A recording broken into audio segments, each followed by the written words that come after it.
Before I get started, I just have a quick announcement for you early birds. Worms can't run. You don't need to get up that early. Kids picked on me in school.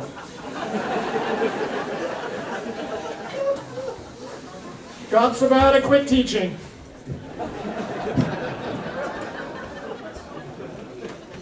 It's tough. It's been a long time since I've been here at the comic strip. Almost 10 years. I'm very excited. I took a lot of time off comedy for life stuff. And when I came back, I was 50. And I don't want to, rain on the birthday person's parade, and because maybe their experience at 50 has been different, but mine is just an exercise in terror management. It's body horror. I feel like living in my own body has become living in a haunted house. All these creaks and misshapen, weird chills, ghosts from the past, leaks. Local townsfolk are warning the college kids not to spend the night inside me.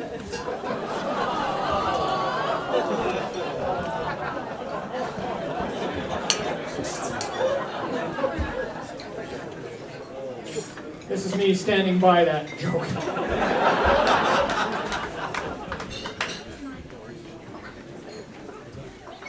I barely know what to talk about up here. Like, I was going to talk about sex, but nobody wants to hear about a 50-year-old talking about sex. Having that portal cracked open in your mind. It's 69, it's 69. Elder coitus. No one wants middle-aged rumbusticating. I don't even want to think about two 50-year-olds having sex. I want to think about a 50-year-old and two 25-year-olds. Hasn't always happened. I had a chance at a threesome in Quebec, but I couldn't remember the French word for ménage à trois. My time is over. My chance is over. So I'm a people pleaser, so I would have a hard time with a threesome. Fondling boobies and then worrying about the other one. Offering her a sweater or a mini pizza. I guess I learned about threesomes from my mom's birthday sleepover. It's just, you need a...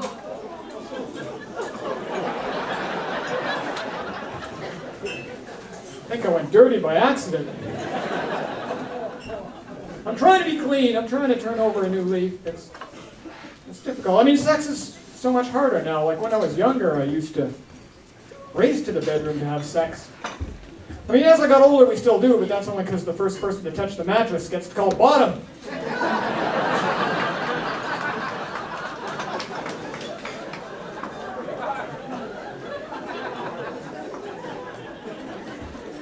Feels good. Doesn't feel that good even on the bottom because I can hear everything clicking and popping and snapping. Can't be great for her either. She must feel like she's fornicating with a box of Rice Krispies.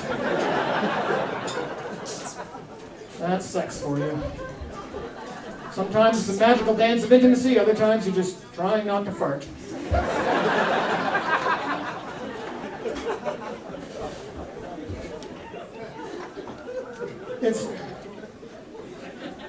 And everyone wants to worry you about sex, like thinking you're not good enough.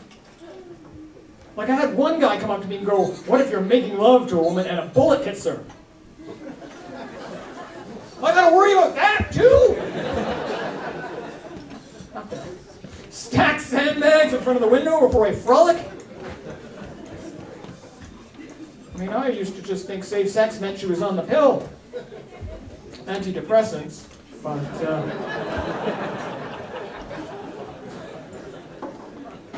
I don't know. If I was making love to a woman and a bullet hit her, I would feel like a failure as a man. Unless she was on the bottom, then that's just good shooting. I mean, how can you? Faked over the shoulder, went 5-hole, I don't know what happened. Don't get too upset. I mean, I have low self-esteem. I can't kid myself. If I was making love to a woman and a bullet hit her, I would assume she shot herself. So if we had a safety word, I could have used that. Now we both feel bad. Someone told me. Oh, see, I just talked about sex for 5 minutes and I said I wasn't. That's 50-year-old brain for me. Just. And it's embarrassing talking about sex with younger folks because I read a study that said the younger generation is having less sex than ours did. And so I feel like I'm sounding like a grandpa, talking about all my old-timey intercourse. Get out of here with those retrograde ideas, old man. That stuff's passé. Look at her phone now. I don't know where to go from there, but thanks for contributing. I'll just pick it up from here. That's a weird study. At first I felt good to read it. Like, yeah, Gen X, more like Gen XXX. Gen X rated, putting the stud in study.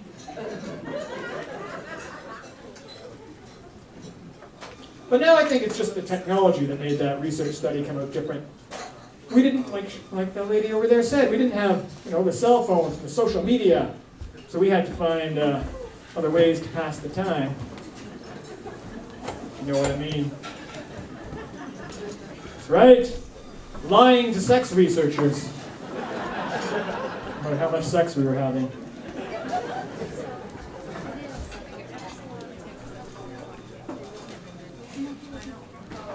I like the bad girls.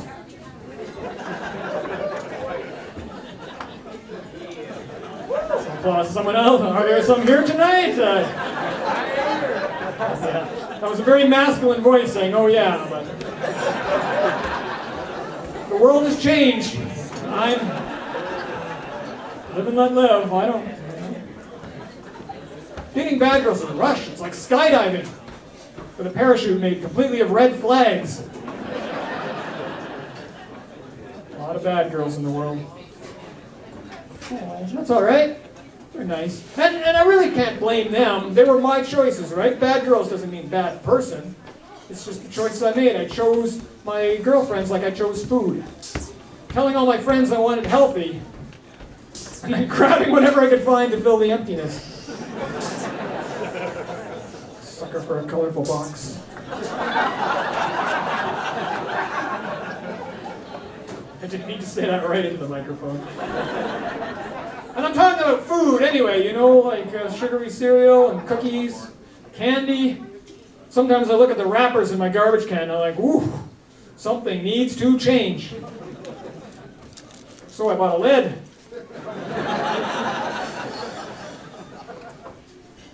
Oh goodness, you guys are a lot of fun. It makes me very happy to be here.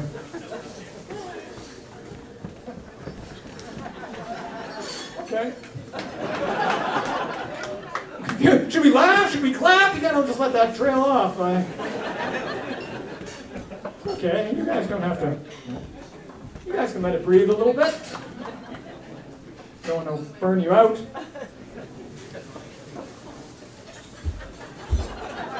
I was doing so well and I just ground the whole show with, yeah, keep it going.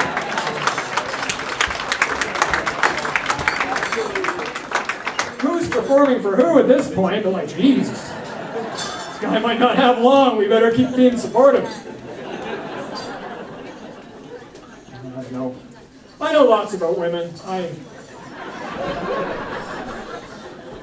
And now you're just being cruel.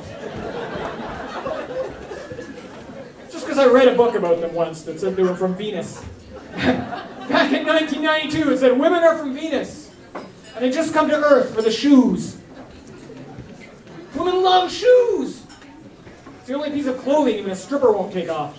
And she's always like, look, these are on sale.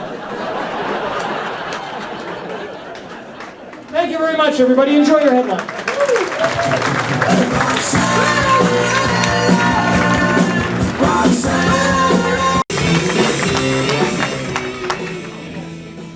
I haven't seen the show so far. I just got here, but they promised they would keep it clean.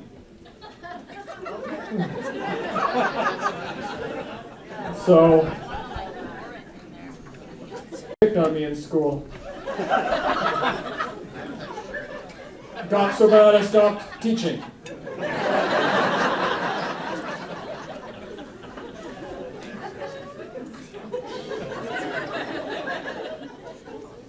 You can probably tell I like the bad girls. I love bad girls. It's a rush dating bad girls. It's like skydiving with a parachute made completely of red flags. And you can find bad girls everywhere, like jujitsu girls. Have you ever dated a jujitsu girl? Oh, so do you even know what jujitsu is? It's the best. It's like fighting, but lying down. In case you're ever attacked on an ottoman. Come get me!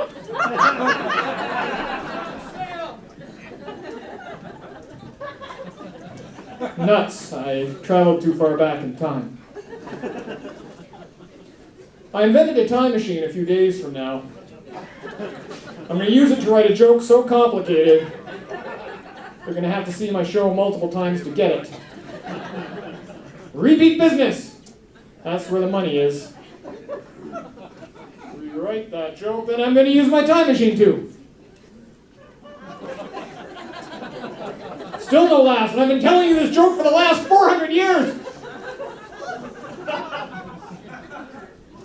Jiu-jitsu is great. It's perfect for a middle-aged guy like me. So you're lying down, right? So if you're ever attacked on an ottoman, you're like, all right, it'll be good. And there's no punching or kicking or anything violent like that. It's all choking. Which, now that I say it out loud, no, it's kind of like a cross between a duel to the death and Snuggles. Which is a weird feeling, fighting off a choke. And on one hand, you're like, oh my God, I'm going to die. And on the other hand, but it feels so good to be the little spoon. On the edge of death, and I've never felt so safe.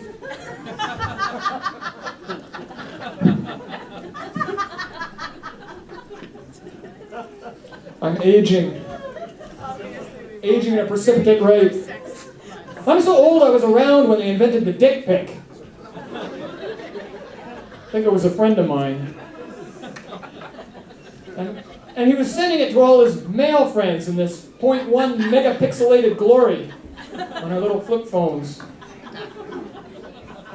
All his male friends. And he said, don't worry, it's only my dick.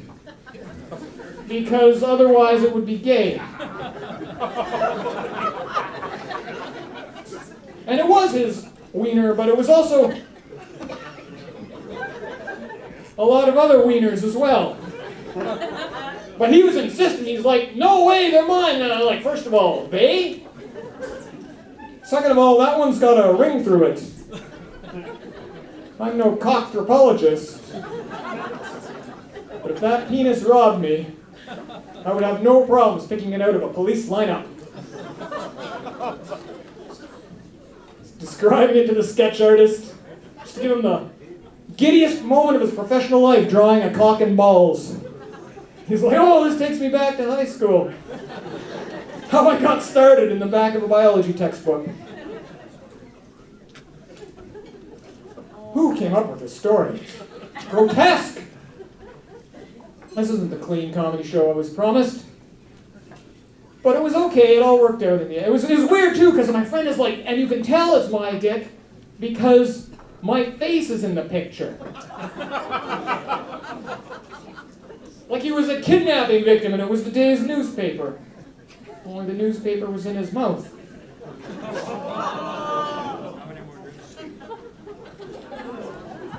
I'm more confused than anything, because you heard Gulliver's Act, right? You're like, this is the line. Eating newspaper. It's all right. We're friends now. It all got together in the end. Don't worry. So years later, he still sends me a family picture of his junk every Christmas. Wrapped in those reindeer sweaters.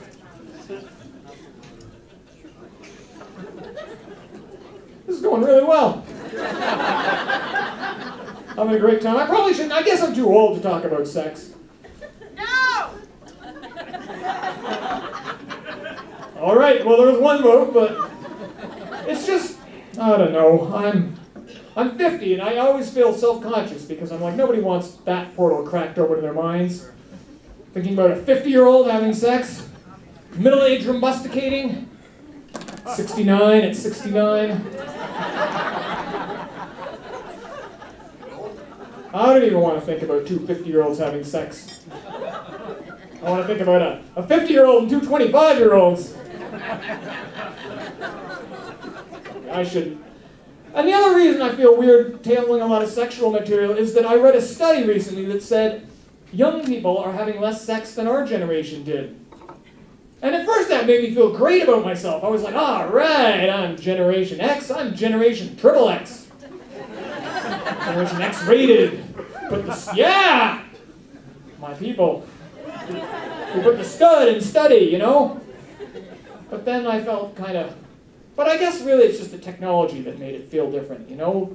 These poor younger generation, they have the social media, so we had to fill our time in other ways, if you know what I mean.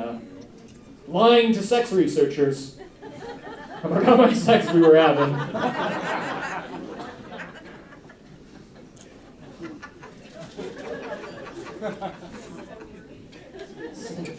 That lady said it was a slow burn. She's not wrong, but I feel I'm going to wait it out. Just stay in the joke. Stay in the joke. It'll drop. It'll drop. This is really fun. It's really good to be back here, so thank you so much for coming out tonight. It's been, I think, 10 years since I've done a weekend here, and I feel really good about it. Yeah!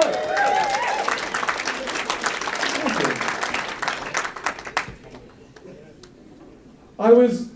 And I can tell things have changed because my eyesight has gotten a lot worse. Like, a few weeks ago, I was doing a show, and I got off the show, and there was another comedian on before me, and I went to tell him how well he did, except I ended up telling this to a 5'4" audience member. I mistook her for a 6'6" Indian teenage comedian. And I went up to this woman and I said, "Nice set." And I should not have. Got laser eye surgery a long time ago and should have gotten laser self-esteem surgery. No, and I'd have to get glasses. That'd be horrible. I mean, I guess I could flirt with girls with it. Women. Age-appropriate girls.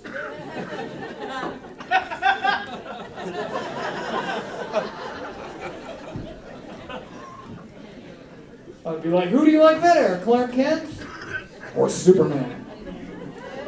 Clark Kent or Superman? Yeah, I'd be hoping she'd pick Superman because the whole time I'd be going, oh, she's a 9, she's a 3, she's a 9, she's a 3. She's a 9, she's a 6'6" Indian comedian.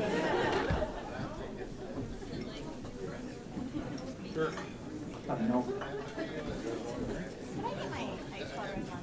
My brother competed in biathlon, which is a sport which combines cross-country skiing and marksmanship. You're only allowed 5 bullets in your rifle, which sucks if you're racing 6 guys. I don't even know what the strategy is. Shoot the guys in front of you, shoot the guys behind you, shoot the ones shooting back at you. It's confusing. I'm going to have to go and get a date. That's okay. I'll be good at it. I read a book on women once. In 1992, it said they were from Venus. And they just come to Earth for the shoes. Women love shoes. It's the only piece of clothing even a stripper won't take off. And she's always like, look, look, these are on sale. All right, enjoy the rest of your night, everybody. Thank you so much.